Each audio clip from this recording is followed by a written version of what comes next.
welcome everyone. Thank you for joining us for our fourth session of the CleanTech Funding Foundation series. We're excited to have you join us. Appreciate those that joined, and wanted to apologize again for mixing up on the Zoom link last week. So we do appreciate you joining us. And for those that are not able to join us, we will be sharing this recording with all of you so you can conclude the series with us. But my name is Cameron Law. I serve as the Executive Director of the Carlson Center for Innovation and Entrepreneurship. And we're excited to partner with Clean Start. So thank you, Gary and Thomas, for partnering on this awesome series. And it's been funded in part through the Accelerate California designation that the Sacramento Entrepreneurial Growth Alliance got from the California Office of the Small Business Advocate, or known as Cal OSBA. And we're excited to offer this program and then this continued resource for innovators and entrepreneurs to get the foundations they need in launching their business. So wanted to say thank you again, Thomas and Gary, for partnering and leading the awesome discussions, as well as delivering great content to supporting our founders and succeeding. So I'll turn it over to you, and we'll be happy to engage in the chat and answer questions as we go. Okay, Thomas. All right. Well, welcome everyone to the fourth session of our CleanTech funding series here with the Carlson Center. Thank you for that great introduction, Cameron. Looking forward to more programs being supported by Cal OSBA. But today we have pitch tips, how to make a winning presentation. So I'm sure a lot of you have ideas on what makes a winning presentation, but we're going to give you what ours are and what we think will help you get funding if you're pitching your idea. All right, first off, I'm Thomas Hall, Executive Director of Clean Start, and the other guy is Gary Simon. Yeah, hi, I'm Gary Simon, Chairman and co-founder of Clean Start 20 years ago. So we're glad to have everybody here, and certainly hope this is useful. All right. So the people that we have here, what do you guys think the primary objective of a pitch to an investor is?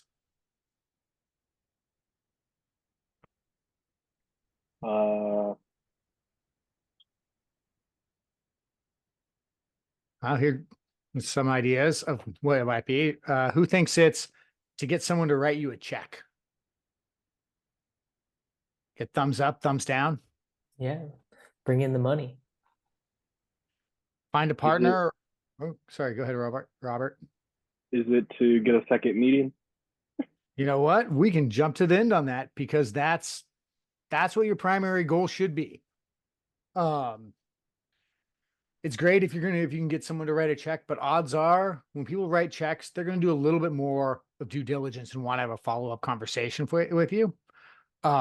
If you're trying to find someone who's going to be a partner or place that you can do a project, again, you got to have some due diligence and some other discussions around it.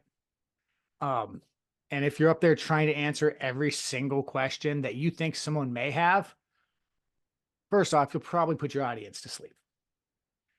A nuanced, detailed discussion about what you've been researching potentially as a technical founder. Investors, they have other people that review that for them. And so at the end of the day, the thing that you're trying to do is get them to say like, hey, I want to know more, or find you interesting enough to talk more on it. Gary? Yeah, I think that's the good summary. You want to get the reaction, tell me more. That means you've engaged them. They're interested. You obviously hit some point that has them wanting to follow up. So that's about the best you can do. Nobody can get a check after a 5-minute pitch. That would be very unusual, except if you're on Shark Tank. So let's review. What was the point of the first class? It was do your homework. There's a lot of things that you don't realize you're assuming are true that may not be true at all. So we talked about a systematic process for going through and trying to collect evidence on which you would base your presentation. So what was the lesson from class 2? It was the first time we talked about grant funding, other options to raise money as an early stage company. We talked about safe funding, simple agreement for future equity. We talked about crowdfunding. What was the point of that? Connections. The more connections you have, the more you learn from people, and particularly if you're going from grant money, knowing the people in the agency that are handing out the money and having conversations with them and learning what they really want in a funding solicitation, extremely important. So it means don't just wait until a funding opportunity notice comes out and you start filling out your proposal. You have to know these people in advance. And we talked about how you do that. Class 3, what did we learn there? Bring in the professionals. We talked to Momentum. We talked in the NorCal SBDC. You have a lot of resources available to you. And in fact, NorCal SBDC, a lot of them are free. Momentum makes a business out of writing grants and managing grants and in knowing people inside the agencies. So therefore, they want to be compensated. But how do you get the money to be compensated? Well, interestingly, there are so many pitch competitions out there where there's prize money. You may be able to raise enough money to pay for a professional grant writer if you can do a good job and win those pitch competitions. So tonight, what does it take to win? What does it take to do an excellent presentation that's going to leave people in their heads saying, tell me more. You've got me on the edge of your seat. So let's go on to the next slide. Okay, pitching is hard. Done well, it should take you between 5 and 7 minutes. So it means you really have to condense. And what you don't want to do is overwhelm people with a lot of words. So we'll talk about what a presentation should look like. But if you're using more than 50 words on a slide, you're losing people. Okay? You only have their attention on the slide for a handful of seconds. If you haven't grabbed them, then they're just going to tune you out. We know you have a lot of stuff you're trying to share, and it's all important to you. But what can you pack into that 5 or 7 minutes? There's some really important things you got to make sure you say. So take the guidance from those that do well. And we're going to look at a couple presentations, people that have done it well. And understand it's not a conversation. You don't really want to be answering a lot of questions while you're doing the pitch. You want to anticipate what they are. And then the Q&A comes. And then you might get the tell me more even more securely locked in their heads. So you may rewrite a pitch several dozen times, maybe even 100 times. And you may be rehearsing it in front of friends and family or a mirror. Because it's not something where you want to read the slides, and it is something where you want to convey your enthusiasm and your conviction of what you're saying. That takes practice. Next.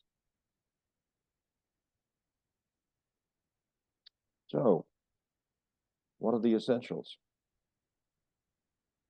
You're talking to a venture capital group, pretty clear that it's the rule of the 3 T's. Does anybody know what the 3 T's are? I think What's that? it's me, Cameron. Okay. So here are the 3 T's. Technology. What does your technology do, or what does your solution do? Team. Why are you the ones that are going to be able to pull this thing off and make your idea commercial? And traction. What evidence do you have that customers are willing to write a check for the product that you have in mind. Evidence again. So, if those are the three T's, what order do you want to talk about them in? What's the most important one to an audience? Yeah, you got a 1 in 3 chance if you guess randomly. Yeah, right. Anybody want to? I would say traction to see if it has a market fit. All right, Absolutely. yeah, absolutely. Bingo. So you've got 2 stars tonight, Robert. So the first thing you want to get across to people is, I'm trying to solve a problem that people are willing to pay me to solve. So many people, and we talked about this in the first class, so many people get wound up in the brilliance of their idea. That's what they want to talk about first. But how do you know it's relevant if you haven't established that it solves a real world problem that somebody has?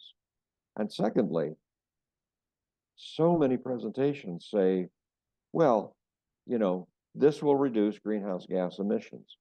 This will save the planet. This will reduce the amount of water that you have to irrigate a field with. Okay, who's paying when you say something like that? Is the planet going to write you a check? Is the field crop going to write you a check? You got to make it specific. What organization, what person, what company has a problem that you can articulate and you can solve? Okay. So you start with traction. What's number 2? Now you got a 1 in 2 chance. Just flip a coin. Is it team or is it technology? Probably the technology that's going to solve the problem. Wrong. Ah, Good try. We appreciate no it. gold Brian. star. Yeah, right. We'll give you a silver star. Yeah, right.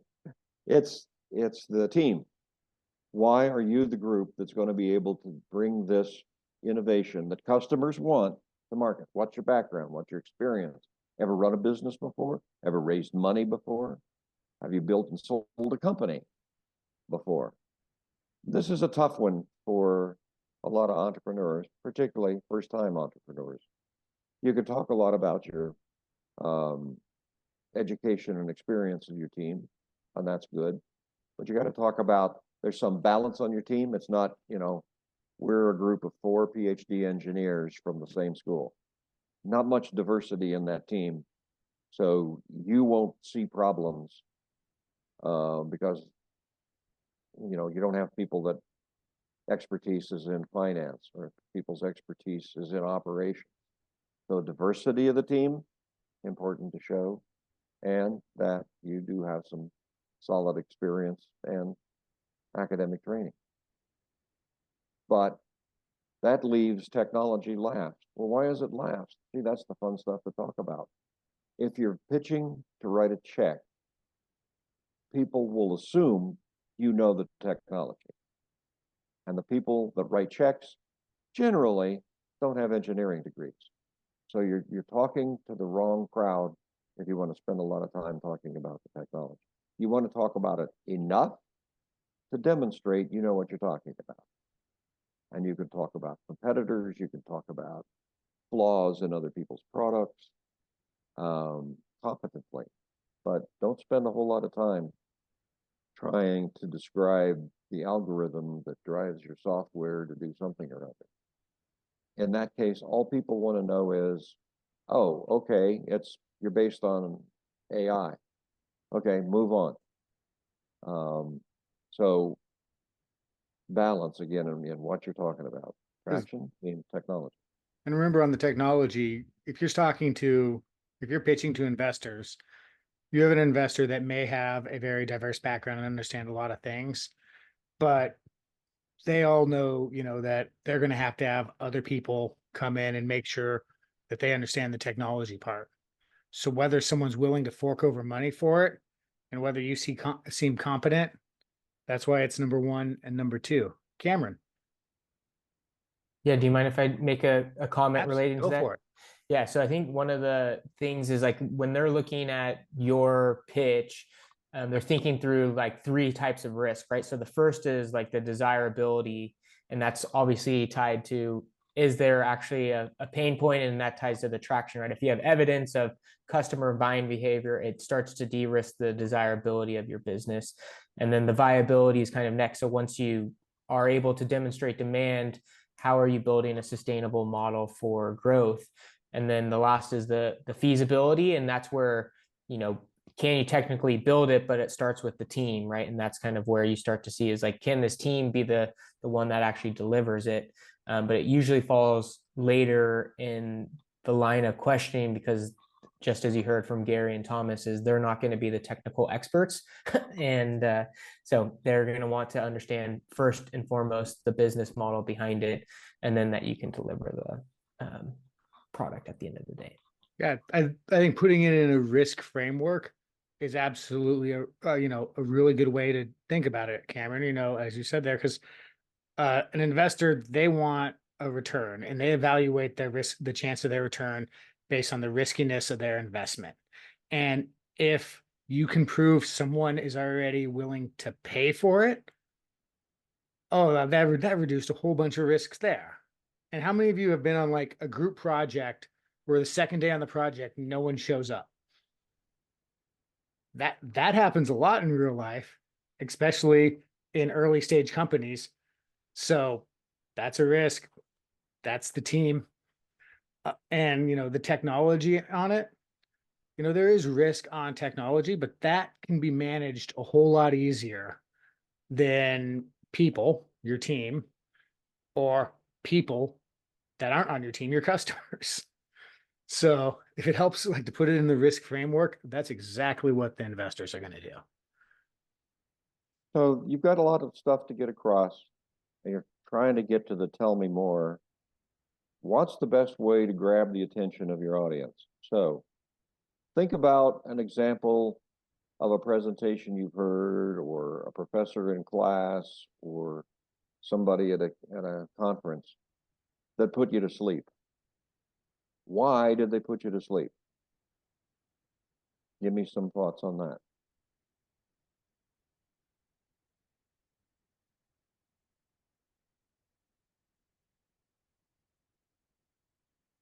I'm going to call on Robert because you've got some gold stars. Oh, so. Barney.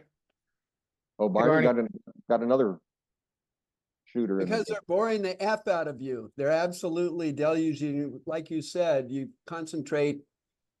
You're not getting to the point. And I'll stop there because that's my point. Following your own advice. Okay. Anybody else? How do you learn? What really captivates you? What makes you turn the page in a book? What makes you, read? An interesting story, I'd say. Interesting story. Okay. Captivating story. Most people learn through stories. Mm-hmm. Not everybody, but most people, what they remember is some details about your story. Oh, that was the funny story that he told about his wife. Or, oh yeah, I was really compelled by that. I wanted to know how they got out of that problem.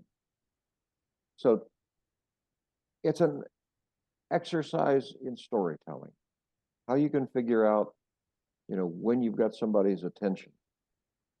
So we're going to work on the story in the upcoming slides.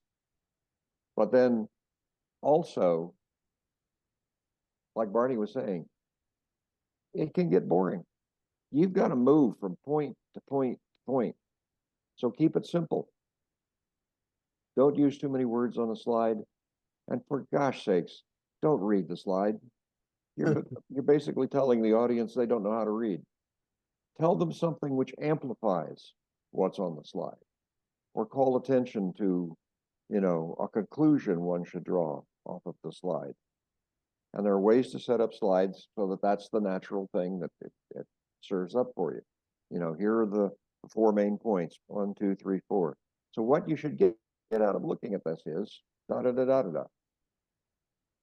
If you can do it in that style, I guarantee you, you will have the audience's attention, and they're already halfway to the tell me more. All right, so what we're going to do here, Thomas, I'm going to change it up. Can you queue up Japa? Sure. Give me 1 second. We're going to look at a presentation that we think was pretty good. And then I'm going to ask you what you thought of it, what was positive, what was negative. 1 second here. So this is from a company called Japa. That stands for, originally stood for Just Another Parking App. They were winners in the UC Davis Big Bang competition. I don't know, it seems like 3 or 4 years ago. And they've been out raising money successfully and talking to a lot of groups. Okay, let's see if this will work.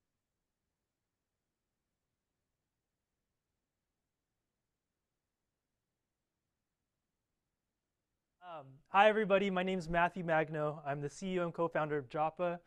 It's short for Just a Parking App, but we're making parking a lot smarter. And we Japa like it's hot. I got to throw that in too. Yeah, so what started off as a classroom project at UC Davis, we are now one of the leaders in the smart parking market. Pretty much we're building the Google Maps of parking paired with the sophistication and analytics of Tableau. So parking, we all understand it. It's horrible, right? You probably get nightmares just looking at this picture. But let's take one space for example. Did you know that this one parking space costs over $30,000 to $40,000 just to build from scratch? Super expensive. Now multiply this by a couple thousand. A parking structure like this is going to cost you tens of millions to close to $100 million. But the funny thing is with all this building of parking, people still cannot find parking. And this is causing parking management to keep building and building more and more parking. But the thing is, in reality, only 60 to 70% of the parking is actually being utilized. It's due to poor management and awareness of the parking spaces. Now, this is becoming a huge problem in the US today. With over 1 billion parking spaces in the US, parking lot operators are losing 30% of their potential revenue due to poor management and not showing people or optimization of their parking. And with over 1 billion parking spaces in the US, each driver is spending around 17 hours a year wasting gas, time, putting extra CO2 emissions out per vehicle. Now, current solutions are just not cutting it. They're either inaccurate, expensive, or they are just outdated. But what if both drivers and parking lot operators can benefit from an AI data-centric system? Well, they can, and that's what we built. This is Japa's Japa's mobile application where we deliver real-time parking availability straight to your phone, so you don't have to waste time getting stressed looking for parking anymore. And this is Japa's management console, where we make our client's operation a data-driven operation. Now we use these sensors, we put them on every space or at the entrance and exits of parking lots. These sensors are all battery operated, so it makes our whole operation completely wireless. Now we know when a vehicle gets there, for how long, where it's at, and when it leaves. So we aggregate this data and put it onto our management console where we pretty much streamline the whole management process from enforcement, maintenance, all the way down to just managing the parking lot. All on a simple and easy to use interface where we're running it through AI to do analysis reports for them. Now, market's huge. We all know it. The fastest growing segment of the parking market is smart parking, growing 30% year over year. Now, this potential market is valued at $131 billion, and it's plagued with a bunch of inefficiencies that Japa can solve. Now, the value that we bring to our customers is we bring a complete wireless system that we can install in a breeze. Accuracy, nobody can touch us on accuracy, and we bring affordability to our customers too.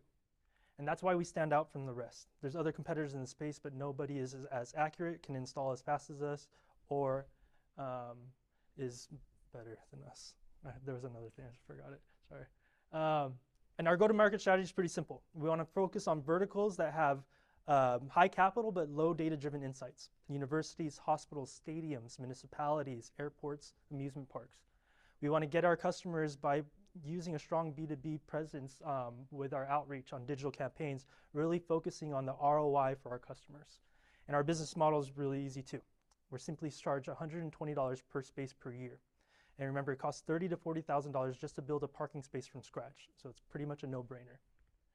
Now, ever since we launched in 2019, you can see we're helping large leading organizations solve their parking problems. With a team of 5, we're nearing 1 million in recurring revenue with 0% churn. All of our customers have either expanded their initial installation or renewed their contract for multiple years. And as you can see, we have around 75% of the UC's universities in the UC system. We're already expanding to stadiums, municipalities, and hospitals. Gillette Stadium, I'll give this example real quick. They called me a couple weeks, I want to say about a month ago, and said, hey, we love your product. Can you install before our next home game? I said, when's your next home game? And they said, this weekend. I was like, oh, we'll try. We got it up and running with them. We sent someone out, got it up and running in a day, and they're loving the system. Talked about it internally, had a couple meetings with them, and they said, we're loving it, and the numbers are great. We recently did a case study with the city of Vacaville, actually, pretty nearby here, where the city council was pressuring them to build a new parking structure because their community members were complaining that they cannot find parking. After using our data for 6 months, we came to realize that the utilization in the city of Vacaville was only up to 63%. So it caused them they decided not to build a parking structure and optimize their spaces. And we saved them over $60 million for using our system, which only cost them $300,000. Now, the way we've been scaling is we have a modular design for our installation. We give the option to our customers if they want to install or have us install. Our current reach is already showing that it's working throughout the US. We're in Texas, in New York, and Massachusetts, sorry, yeah, with the Gillette Stadium. And another way that our team of 5 is closing 2.3 million in revenue this year is because we have partnerships and resellers. Siemens and Walker Telecom and other contractors are reselling our system, where we don't even give them a discount. They mark it up and do a bunch of market research for us, so we know what we can sell our system for more. Oh, this is really tiny. This is our plan over 4 quarters or 5 quarters. This quarter, we're launching our AI and machine learning, where we're putting analysis through with AI. Next quarter, we want to expand on universities, stadiums, and really collaborate with our partnerships and put us out to market. Q2, focus on automakers. You know, smart or autonomous driving needs smart parking too. And then start looking into other technologies like camera-based technologies to still do what we're doing.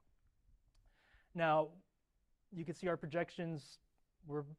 By 2028, we should be around 25 million ARR recurring revenue.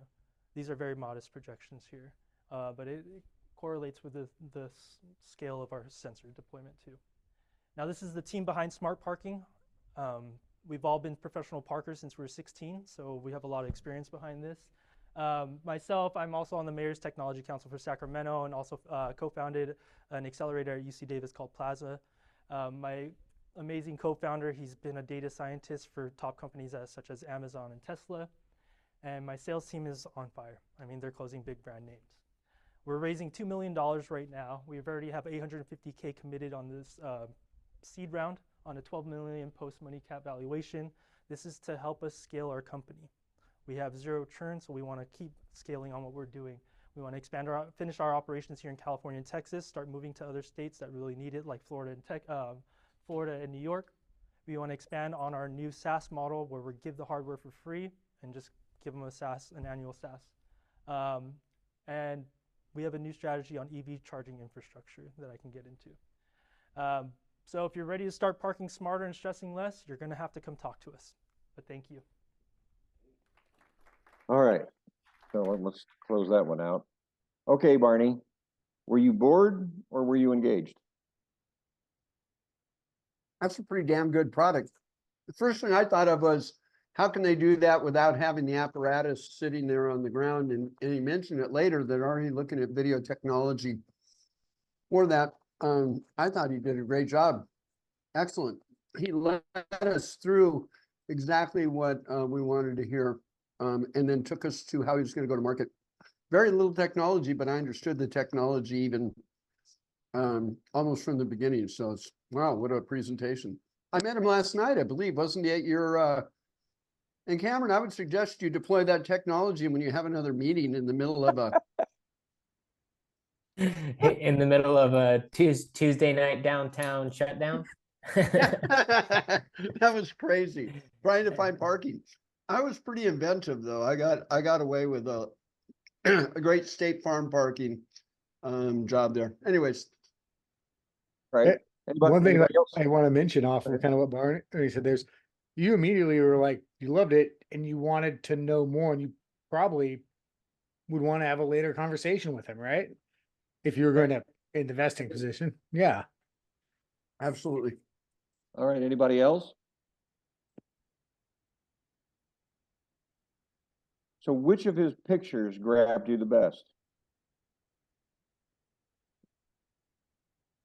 Probably the problem slide of the packed parking lot that we could all relate to.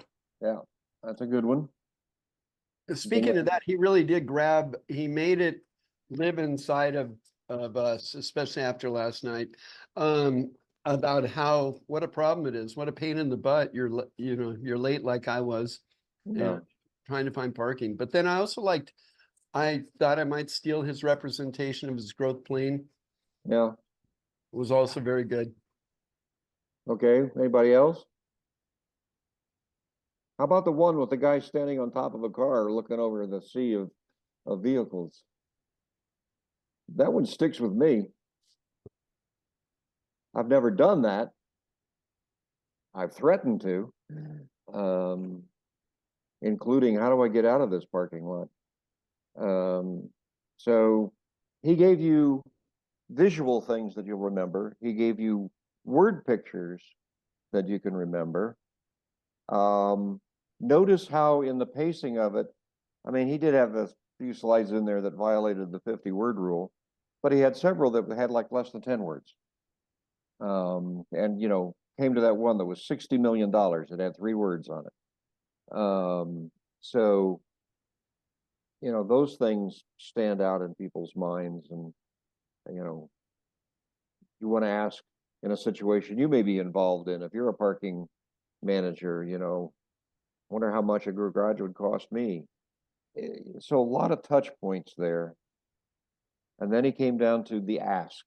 Obviously, this was an investor pitch. This was our spotlight investor pitch night. There were people in the audience that would want to follow up with him. And in fact, several have. So it was $2 million. He had a financial gain curve. You could infer some things about your return on investment. And most of all, what was his story on customer traction? Everyone stayed with him. They expanded their buy. And the other thing I thought he did, I just was unaware that you could save that much money but by optimizing parking. And literally, I'm always thinking about the environmental impacts of things, but that has a huge environmental impact in terms of cost savings, resource, all of that. That's an amazing product. Yeah. And look at the how he deployed that though, also in the presentation. What did he start with? He started with like you trying to find that one spot in a busy parking place. And then he's like, now imagine that it's this entire building. And did you know that 60 to 70%? And he kept going up. And each one of those spaces is this amount of money. And we put that over this, and he kept escalating up. And then he dropped, I got the solution. Yeah.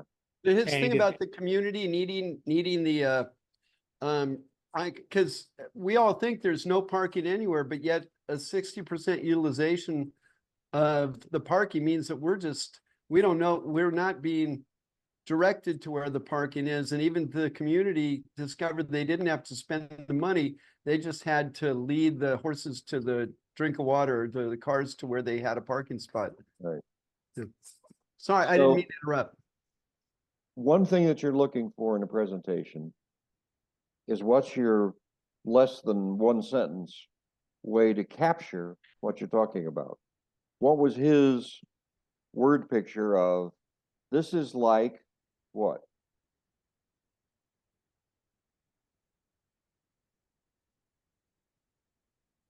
This is like Google Maps for find parking, Oh, you know, and so right there, people say, oh, I got that. I use Google Maps. I see. It's like, you know, it directs me to where the parking spot is. Just like Google Maps directs me to where the store is I'm trying to find. I got what an, that. what an exit strategy too. I mean, Google's bought up Waze. Google could buy up something like this eventually if they wanted to sell it at a certain point. Oh yeah. Oh yeah. Or Now make he's one of about 4 companies that have considered themselves to be in the smart parking app business. And he's probably the smallest, but outsized impact with the number of companies he's got. And what did he say about his team? You know, professional people, they've been with Google, they've been with other smart companies. My sales team is on fire. Those are all word pictures that you remember. Okay, now, what I don't have, and it would be interesting to take a look at, is the presentation he gave at Big Bang. And he won on the basis of that presentation, but it's nothing like the presentation you just saw. So there's like a 3-year lag between the Big Bang presentation and this one. He has learned a tremendous amount in the meantime. And of course, one of the biggest things he's got now is customer traction. When it was, you know, the Graduate School of Management over at UC Davis student, he hadn't been able to develop that much information. He had some. But the important thing is he won because he grabbed people's attention. He tell me more.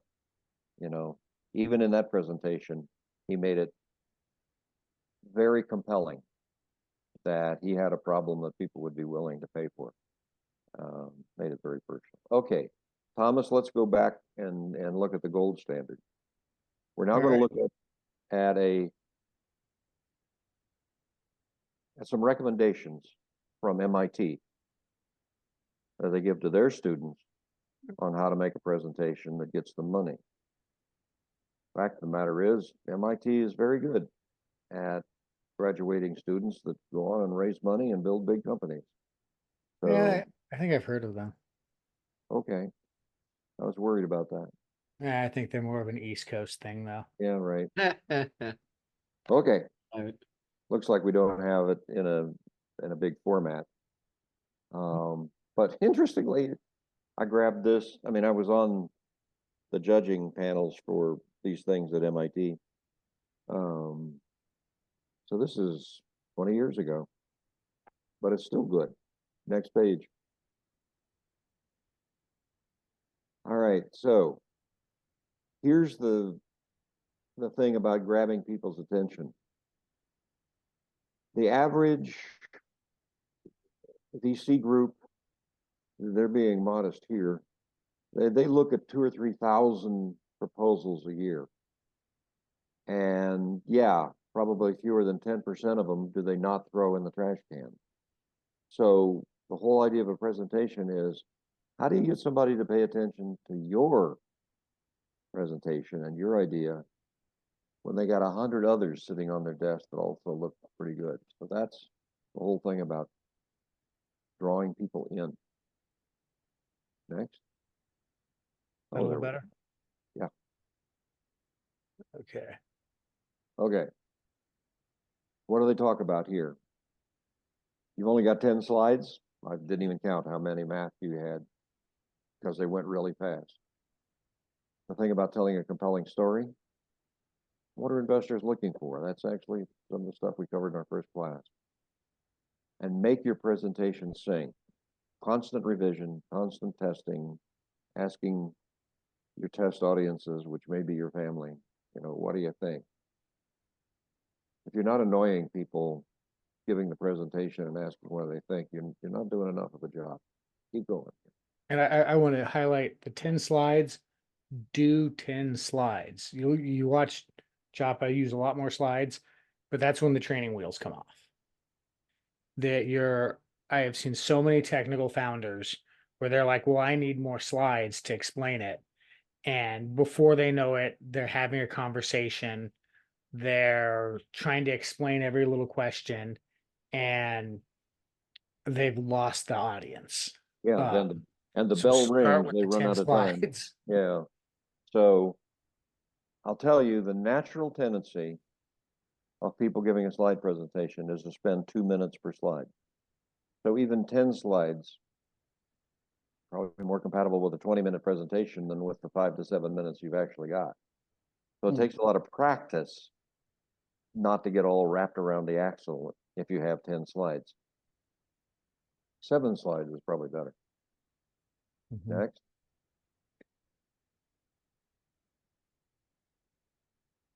All right, this is Barney's point. Get to the point. If you noticed on a lot of Matthew's slides, he was just reading the headlines and then at the end giving you what you should learn out of this. You know, it was sentences beginning with so. So we learned that. That's the point. So just make sure you get all of that out there and together. Yes, we've talked about what your organization does. If you've got a catchphrase that goes with it, we're the Google Maps of parking. Great. You may not come up with it immediately, but you'll eventually come up with it. What pain are you alleviating? What evidence do you have that it's real? How do you go about that? How do you make money? He was very clear. He says, we'll charge you $120 per space per year versus you spending $30,000 per space to build another parking garage. As he said, no brainer. And then the underlying magic. What's the secret? What's the magic behind your product? Well, in his case, you know, he did it so quickly you might not have seen it, but it's the little pods that, you know, he actually glues to the parking space. It's got a 10-year life battery in it, and it's got the electronics in it to tell you whether the space is occupied and communicates with his wireless app. Did he actually mention that? I don't know if he actually mentioned, hey, we take these little pods and lay them down and they send the information out. I didn't even hear it. I knew it because you saw the pods. It was so self-explanatory, but I just kind of. Yeah, but you knew he had a pod. Yeah. Yeah. And Yeah. you answered the question. We track it with hardware. Yeah. You know, beyond that, and investors, not, you know, most investors, they're investing in you servicing the place, not the technology that's in the pod. They're investing in what you're getting the traction. So remember that, like, that might be your underlying magic of those pods, but the traction, the thing they're investing in, the business model, that's solving parking for him. So, you know, he said it, went right by it, because investors, they're not, you know, they're not specifically investing in that pod. He might change the pod in a year if he finds a better way. I think you had mentioned that he was talking about using cameras and things like that going forward. And that might be the better way in the future, but that's not what they're necessarily investing in. I want to ask you guys about that later on, technology after this. I just have a burning question, but not right now. All right. Well, we'll hold you to it. Okay, thanks. Remind me because I'll forget about it. I get lost in the presentation. Well, I live 3 blocks from Gillette Stadium. That's in Foxborough, Mass. It's the home of the Patriots. I parked in that parking lot because, as with many NFL stadiums these days, it's not just the stadium, it's the shopping center that comes with it and the 2 hotels that put people up. So it is this massive parking lot. And you can't get anywhere near the front gate. I've tried. So what a perfect application for his technology, being able to utilize all the little hidden pieces of that parking lot. Next slide.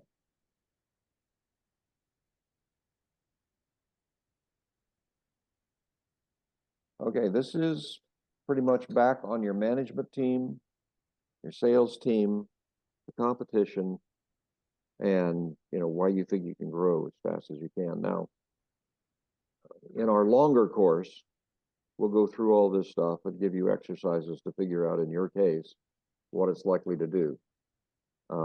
So, any rate, that this page summarizes a whole lot of information. The homework behind it is what's important. but you really want to make the case. I can do it. I've done it before, and we're already on the move. We've accomplished a lot, and we haven't wasted anybody's money. Next.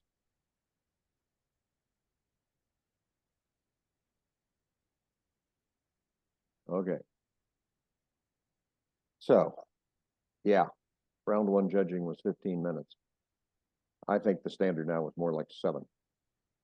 So that's why I say fewer slides. 30-point font. Yeah, don't make little tiny fonts. He blew that in a couple slides by having too much on there. A sans serif font, Arial, Calibri, Helvetica, they're cleaner. They're easier to read. Yeah, get your name on every slide. Don't try to impress anybody with fancy animations. And, bullets are pretty good. I mean, I've seen some people that do animations pretty well, but that's a real skill. Diagrams and graphs are terrific, and you only have to add a few words to describe what point you're supposed to take away. But they're visual, and people remember things that are visual. Next slide. I think we're near the end. Yeah, this is all about the story. And stories involve emotion. And they involve a logical flow that takes you from how the problem came up to how they solved it. Who were the key players in the story? Who did Japa make the protagonist?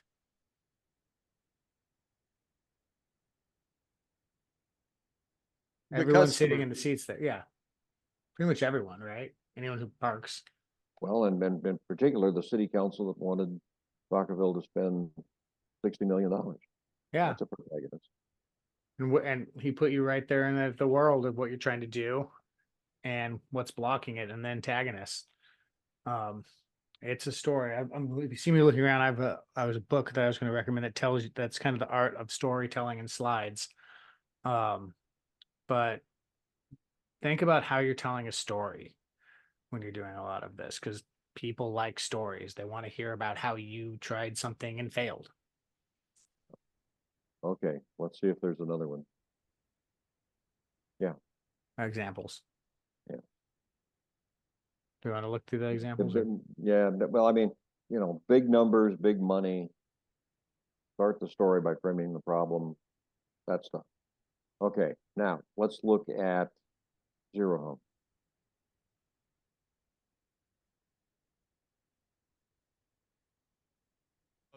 Hi, everybody. My name is Mudit Saxena. I'm the CEO and founder of Zero Home.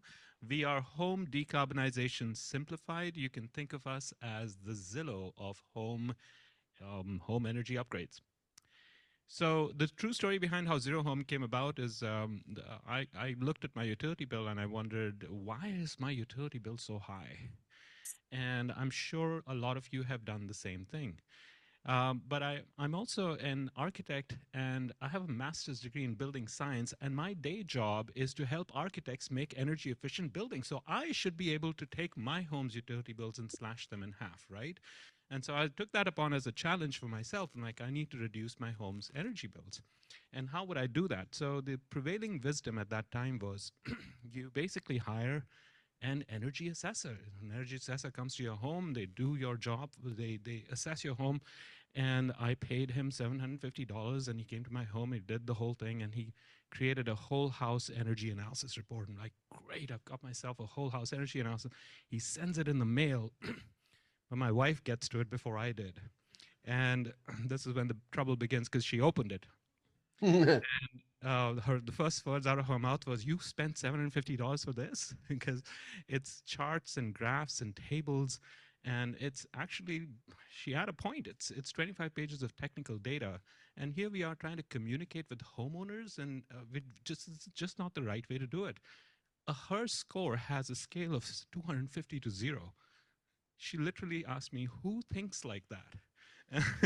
And that's our industry people talking to other industry people. We're not talking to homeowners. That's what we should have been doing.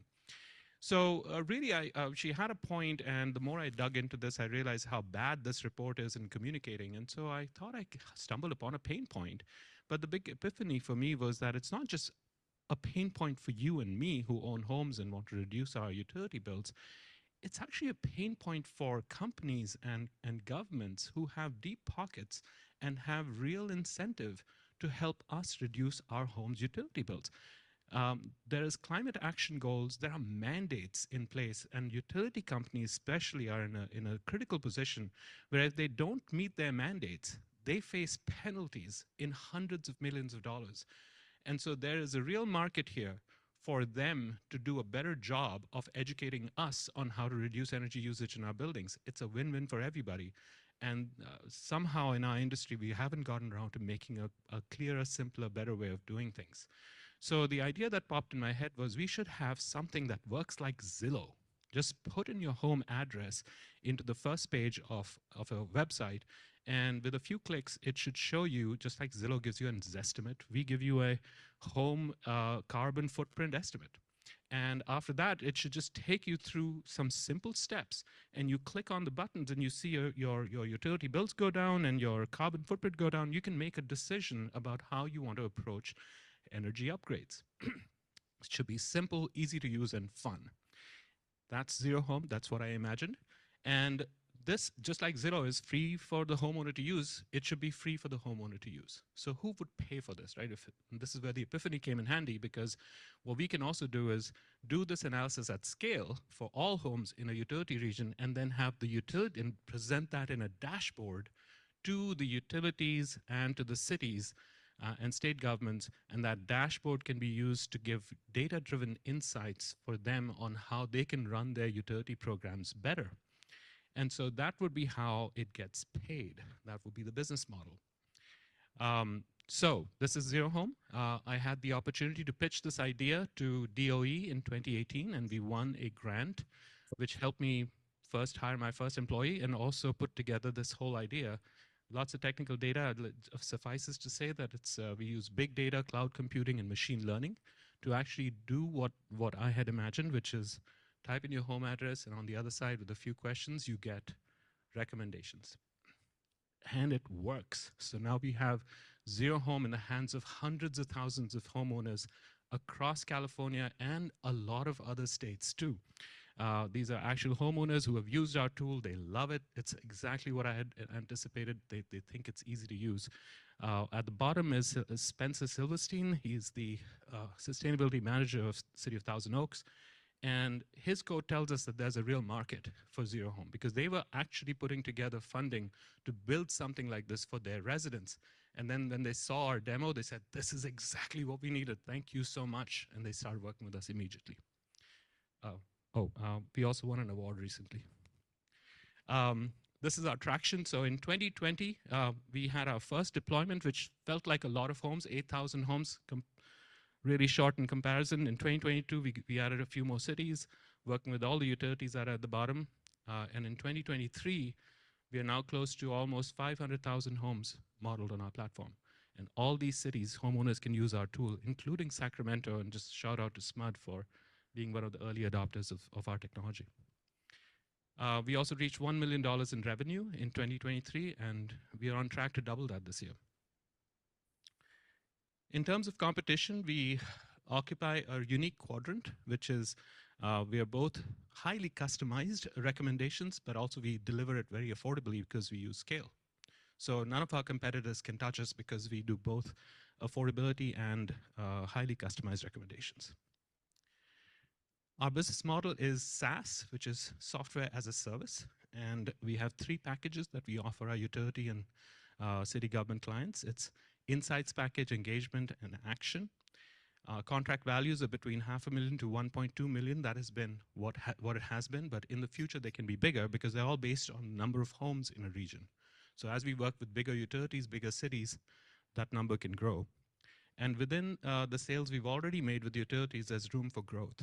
As there's additional value that we can serve those same clients once they've invested with us and we've modeled homes in their platform, on our platform, we can serve future programs such as the IRA support.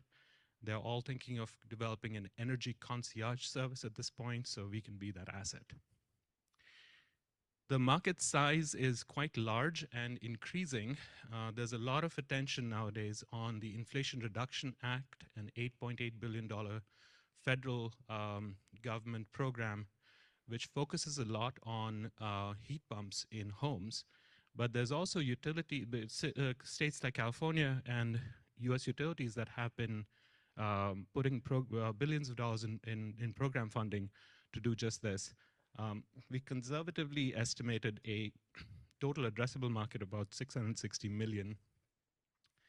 And we project that in 6 years, we should be somewhere in the $100 million range in revenue, and that's achievable.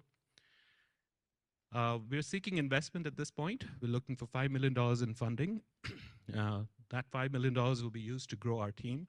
We need to move fast, and we need to, what Gary was calling, land grab quickly before others realize what a lucrative space this is and build products to compete with us. So we need to move fast, reach cities, reach utilities. We need to customize these solutions to different regions. And to do that, we need to fill some critical gaps in our team, which is business and customer experience. So we'll be using that $5 million for that. That's it. Thank you. All right. So comments on Mudit's presentation is definitely different. Let me ask Cynthia to comment on it, if you're willing. What did you think of this presentation and contrast it with the prior one? If you're on there. This one was a little bit less engaging. I kind of found myself having to pay attention, remind myself to pay attention. More. I'll be honest with you, I wasn't very, even though we had a very high electric bill last month, I just, it didn't interest me, I guess.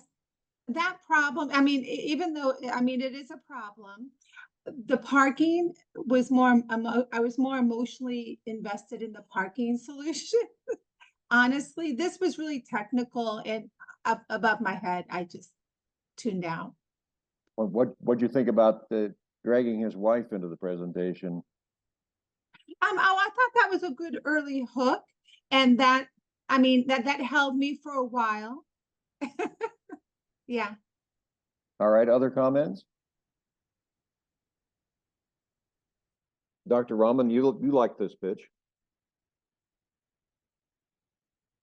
Yes, I like very much. Very clear, and message very clear, and slide, not too much words he used. Good. Great. Any other comments? Aaron, you made a comment of, you know, sounds like you need to do different pitches for different audiences. I think a lot of people would recognize that. So what did you have in mind with that comment? Well, for his product, he should be pitching to homeowners basically in states that have high energy costs. Well, okay, but understand what he did is he discovered the people that would write the check are the utilities. And they were doing it because they were under mandate to achieve certain levels of delivery of energy bill reductions to their customers. So he made a conscious choice of not creating a business to consumer product, but a business to business product. What do you think of that? That does make more sense. Yeah, has anybody? What I found. Go ahead, please. No, go ahead, Barney. What I thought about this thing, I don't know why I'm always thinking about my son, and he sold solar for a while, and so there was a lot of innovation in the time that he was selling solar until MEN2 or the shift in the solar and the way that they tied it to battery storage. But I was thinking, man, this is a powerful tool for a B2B. I would think companies that sell different products could really use this technology to gather information and then figure out who your customer is so that you can take the message to them. Mhm. Because I mean, it's classic, and the solar industry just is full of tin siding salesmen and thieves and everything else. And it was a horrible business that could have been managed by public utilities and government officials much better and have much more benefit. But at the same time, those guys are still out there. And if I was one of those blue sueders, I'd grab this app and start making money because it's very simple in the presentation to the customer. You do all the work for them almost. It just kind of delivers.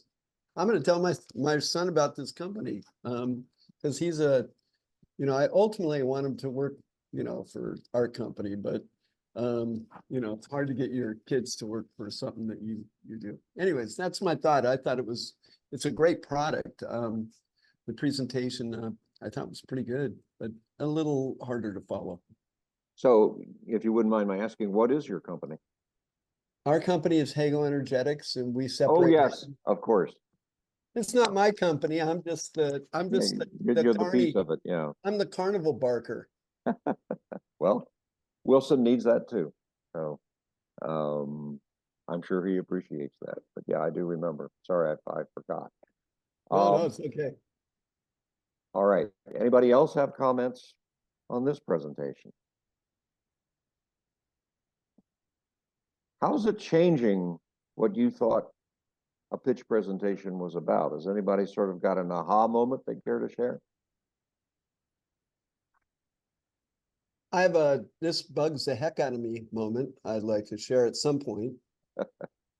Okay, go ahead. Well, the tech, I'm a technology wonk. So I had right now with Wilson's Technology, Hago and Energetics. The name's too long, by the way, but I can't change that. We did just secure HagoHydrogen.com though. Can you believe that was available? But we're linking it to that. I should have bought it myself and sold it to him later for about $50,000, but I'm a team player. Damn it. Anyways, the whole point of what we do is our technology, that we have patented technology that strips hydrogen from methane and sequesters the carbon, the CO2, and we can take any organic matter and turn it into hydrogen and soil and products, economically speaking. And so that's kind of like what I want to lead with, because the technology, we just acquired a guy named Rex Hodge. He's a Sacramento guy. He developed, I don't know, do you know Rex Hodge? He had a new view. Well, Rex,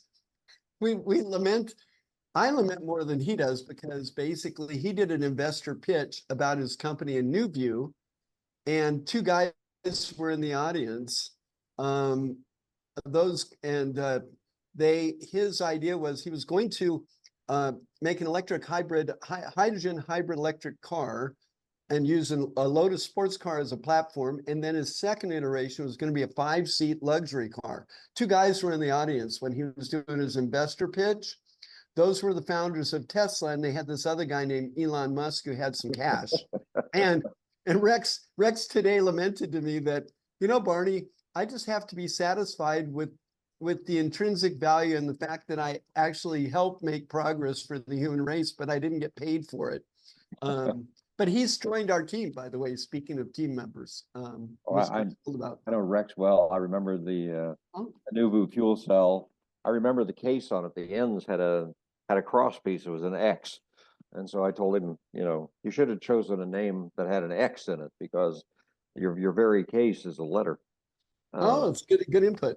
Yeah. So at any rate, but I think he had his encounter with the guys eventually that did Tesla, and then they stole the idea before he could get it going. But he's not bitter. He's really what a wonderful guy, and he's going to be working with us now part-time. He's got his other project is DustRocket.com, and that's he's mapping all the asteroids and has developed a new rocket to go harvest minerals from asteroids. But Who knows? Maybe I'll be his Carney Barker for that too.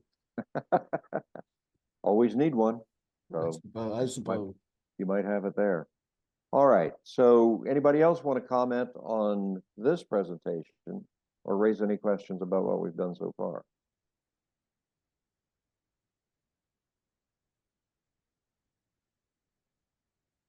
All right, Thor, we haven't heard from you. Is there anything you want to offer?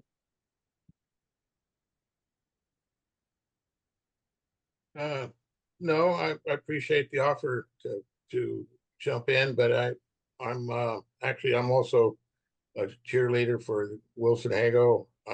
I'm the wood chip feedstock front end guy, so Cool. I kind of look to Barney to be the to make it happen in between the technology and on the front end. But I was going to say back to this industry is in general is after 44 years, I wouldn't say I'm disillusioned, but I'm pretty pragmatic about the direction it's going to go, and you know, especially around biofuel and bioenergy, and it's I have to share in all candor that I'm gung ho as ever, except I realize I'm chasing the mirage. So but back to this program and what you guys are doing for startup investors and everything, I think it's really helpful, and especially with the presentations. But I've been where I'm at with my company, I'm trying to phase down and slow down and move a little more towards the education component. All right. Well, we need those. Thor had a really good comment for me offline when I was trying to watch that. He said, Barney, stop eating during Zoom meetings, or and so I apologize to everyone. I was munching down my dinner in between. So I do apologize for that. And Thor, thank you for the input. I'm going to put that in my behavioral bank of and try to comply with your wise counsel. Okay, then I won't tell Wilson. In getting to the point, make sure you focus on the why and the how. How do you grab the audience's attention? Why is this a problem that people will pay to solve? Got to lead people to the, tell me more. This sounds interesting. And then the how. Prove why you're in a good position to succeed. How are you going to execute? Oh, I've got a great team. I have all aspects of being in business covered. I've got world-leading advisors, something like that. Who's your operations person? Who's really driven a business to profitability? Where are you financially? How much money do you need to succeed? So how are you going to get profitable in a short amount of time? Nobody wants to wait 10 years for you to be profitable. So you're going to have to figure out something clever that says, I can turn the corner on cash flow quickly. Now, again, much more stuff to read about, but you need to quickly test whether your business on the rough financials that you can put together yields more than a 50% gross profit. Gross profit is what revenue do you bring in minus what did it cost to build the product to deliver to get that revenue. And if you don't have more than 50% of the revenue left over, you got to do something, cut your costs or increase your prices. But the 50% is not your overall profit margin, because you still haven't paid all your administrative costs, rent, utilities, marketing, phone bills, all that sort of stuff. That comes next under the category of operating expenses. So if you're trying to target, getting at least a 15%, not 50, 15% net earnings profitability, you have to have a gross profit margin of at least 50%. And one of the reasons that's really important kind of in your presentation is because you saw all of them put some sort of financials in there, some forward-looking how they're going after their addressable market to prove why their product will succeed, why someone should invest in them. And a lot of you, if you've tried to think of like, how am I going to pitch this? You might come across that financial slide and be like, okay, well, some of this I have an idea, but I don't really know. And that's okay if you don't really know. In fact, if you looked on a lot of like the slides or descriptions that we had, there wasn't one saying like present a full financial plan to them, because they know that's going to change and that you might have to adjust it. But you need to present enough of a financial plan that they believe you have an idea of what it's going to take to execute. And one of the risks that you might come across if you're trying to present a limited financial plan is if you go in there and say, hey, you know, we can get it at 90 cents and we'll sell it for $1. And they'll immediately go and they'll look like, well, I know what most overhead costs are for a company. I know that if you have a 10% markup, you're not going to survive.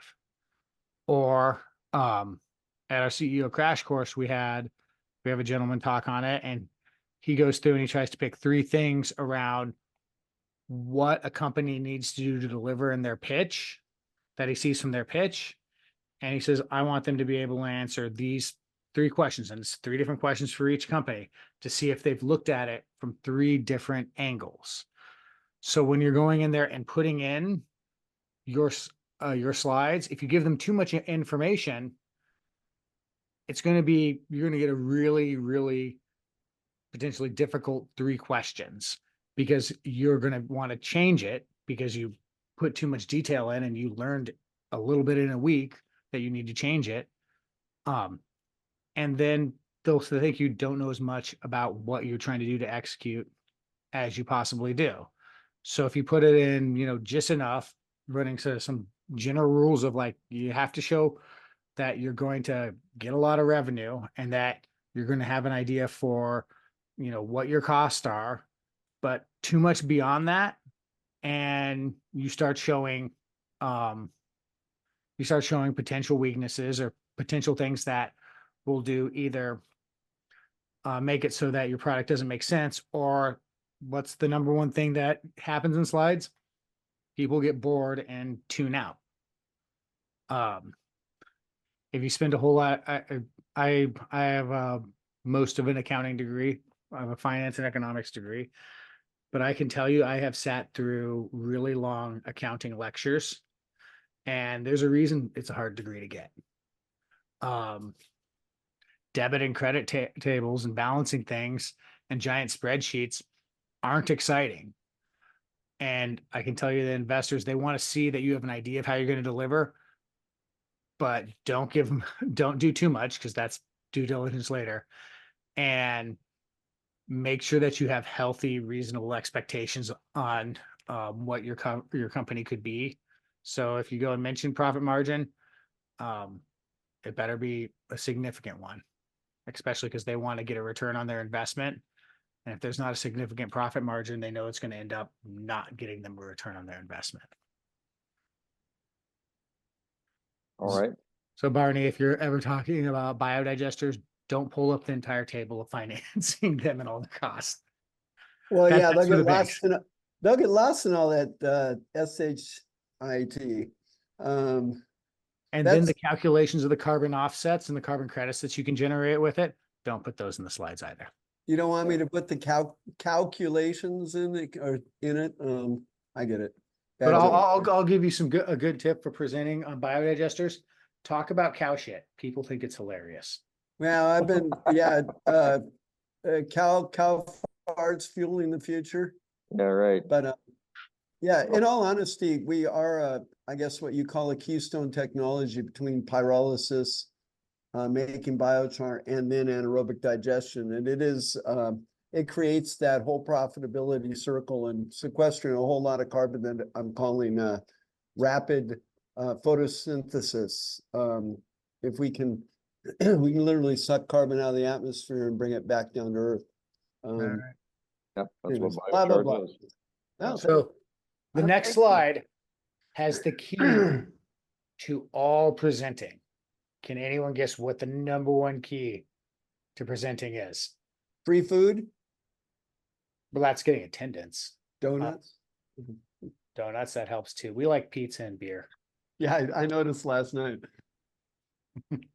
Number one thing, and actually we broke this number one thing into 3 things. And it is practice, practice, practice. You guys saw Joppa pitch last night. If you were at the event, you just saw their video there. He has practiced that over and over again. Zero home, Mudit Saxana. He has practiced that pitch over and over again, and he's made changes to it. But practicing it. Even just telling it to we had a startup that I'm like, you got to go and say it to someone. I don't care who it is. And they went and said it to their cat all night and came back, and it was their best pitch that we had seen yet. Just because they were sitting there saying it over and over and over again. It'd be great if you can tell someone who can give you feedback, but just sitting there and saying it over and over again. Tell that really interesting story. Tell that story about biodigesters, sucking out cow farts. It'll catch people's attention. And if you say it with confidence and enthusiasm, cow farts, this manure is destroying everything. You can hook people with it. Keep it monotone. Don't keep it monotone. And keep it simple. And one other thing on the practice thing here, and we got to put this in the slides. Time yourself. Get a timer and time yourself. And remember, 2 things happen. When you time yourself, you speed up. But then when you go and talk in front of people, you slow down. But say more words, weirdly.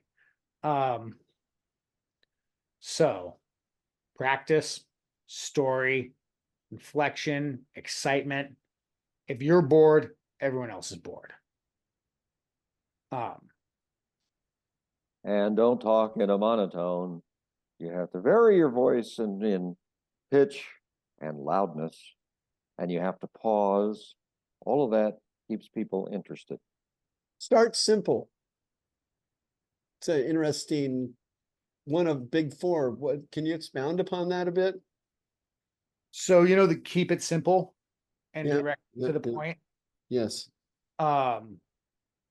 If you start by going into the deal or the details of like material science of what you're using in a product, if you start going in to the details about why your product is good and what your background is, and you keep going back on your background and talking about all these little off stories, you're not keeping it simple.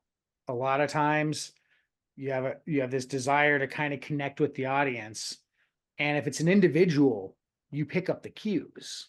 But when it's an audience listening, it's often really hard to pick up the cues. And if you don't focus on starting simple and keeping it simple, you start going off because you're trying to have this conversation with them. Right. So end with a period, and end deliberately. And then even if you don't get the punchline hit, you go to the next one. Yeah. Don't explain the joke. So Joppa is like Google Maps for finding parking. That's keeping it simple. I don't care what the technology is. I get it. So, to the extent you can just keep reducing words. The adage here is, and it works, less is more. The fewer words, the less you say, the more you have people wanting to hear more. Tell me more. Tell me more of the story. So you just have to keep a pace up. It's funny. I always say I'd do anything to be a better guitar player except practice. But I've been working on how to explain what our one sentence that encompasses what Hago does. And I told Wilson, I said, I can't get the sense. He goes, first of all, he goes, you're not Hemingway. Which was nice, took the pressure off. But I've got it down into two thoughts now about core technology and what we do overall that I think is getting there. And So there's two ahead. parts I want to say on that is one, there's your elevator pitch where that's just a couple sentences and you don't have to convince anybody. You just have to let them know you're working on an energy project that reduces carbon while you're in an elevator.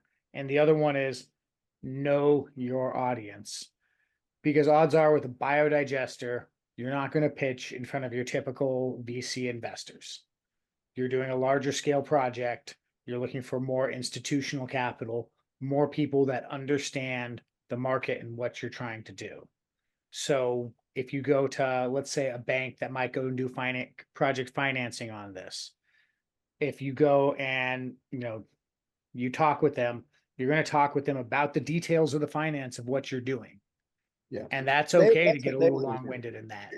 But if you started talking with them about parts that weren't related to what they're interested in, that's making it complicated for them. Yeah. If it's not, this is how we're going to guarantee the return and do the financing, they're going to get bored and not be as interested in what you're doing. Yeah. And on the contrary side of that, if you're going to talk to someone who has the biodigester and is working on it, you don't want to talk to them about the financing. So know your audience and your elevator pitch. And remember that those can change what that start simple means. Yeah, I get it. I hear you. Yeah, I think my strategy has been going to the people who are in pain, and so that's dairies, wastewater treatment facilities, as Sure. Aaron mentioned, I believe, and yeah, definitely. And believe me, they want to know about the performa. They want to know. That's after I'll the talk pitch. offline That's about after the it. pitch. Yeah, Yeah. I guess we're there. Well, I guess we're at the, I think if we get through the valley of death and structure this property, we will be at the altar and be involved. I mean, those projects are like $60 million, not, but I guess we're starting at the top there, but Wilson's done the groundwork. He's already gotten 2 NASA grants and 2 Cal Seed grants. And, so, I'm just helping out at the end here. I'm trying to in any way I can to get it across the finish line. Okay, but I mean, you said you don't know quite what the elevator pitch is yet, but you actually said it. You said we have a process that makes 3 products, I don't know what the number was, that, are valuable and will make money. And it's capturing CO2 directly out of the air without all these fancy fans and compressors and everything like that. Yeah. And it sequesters the carbon for the long term. That's it. That's all I know. I like that. I like, yeah. And we have plenty of, I am working on the elevator pitch, obviously, and all of that. We are, yeah. So, and I've been test marketing cow farts and, all of those things. Like I say, I really appreciate you guys, because every time you laugh at one of my jokes, I think I'm going to make that a keeper in our presentation. So Sure. Yeah. I do want to defend my degree in biological science. The methane in cows is not from their farts. They don't have many farts. It's from their burps. Now, now is it bacteria that makes those? Yeah, well, there's bacteria and amoeba. I got to tell you, as a rank money salesman, it's not bacteria. They're archaea. And in 1974, they discovered that archaea have no nucleus. So it's not bacteria, it's actually archaea that make methane. The only methods that you knew that, though, I know. Yeah. So I want to give you an example kind of elevator pitches. Cameron, what's your elevator pitch for the Carlson Center? Oh, good. The one that I usually introduce is the Carlson Center serves as a regional hub and platform for providing approachable and accessible entrepreneurial education and community to enable startup founders of all backgrounds to get started and scale through connections. Now, how long have you been practicing that? Many iterations through actually our own programs and things like that, but part Are of you it still is practicing changing. Part of it is, yeah, you amend the language as you get feedback of what people understand and don't understand, and so it also That's depends good. on my audience. So, but yeah, for the Yeah. most part, that's what we go with. And Nice. at Clean Start, we're here helping regional entrepreneurs through connections, education, and promotion. And then I could go and explain kind of each one of them more and more. And it also depends upon the audience. And I can tell you, if you ask me a year from now, I will tell it, I'll give you a slightly different elevator pitch that hopefully is better and resonates with you more. So practice, practice, practice, always get better. So let me just give you a view of the future. If you're doing these presentations, your objective, we said, tell me more, but your first presentation is happy talk. You want people to remember you as somebody that was impressive, very intelligent, driven, passionate about what they're doing, and with a good story is how they're going to pull it all off. And so everybody is smiling, everybody's happy. But if you're actually going for money, you go from the happy talk to a colonoscopy. At the end of the day, you got to go through all the due diligence, and we talked about that in the very first class. And it's a lot of detail. So just keep in mind that a successful pitch leads you to a colonoscopy, and you got to be ready for that too. All right. That's the homework thing. We have So one more Thomas, thing. I'm sorry. yeah, you've got some resources that. Oh yeah, I forgot the resources. The number one, if you want to focus on how to tell a better story in pitches or in business, and they have a YouTube channel also, but Nancy Duarte, Resonate. It's basically how do you tell a story with your pitch, and it has an entire cycle, and it's pulled from actual people who write, stories that people pay them for the story. Got a Hitchcock case study on storytelling, and yeah, so I highly recommend this. It really kind of paints the go up and down, lead them up, bring them to an edge, push them over it, drop a truth, and then build them back up.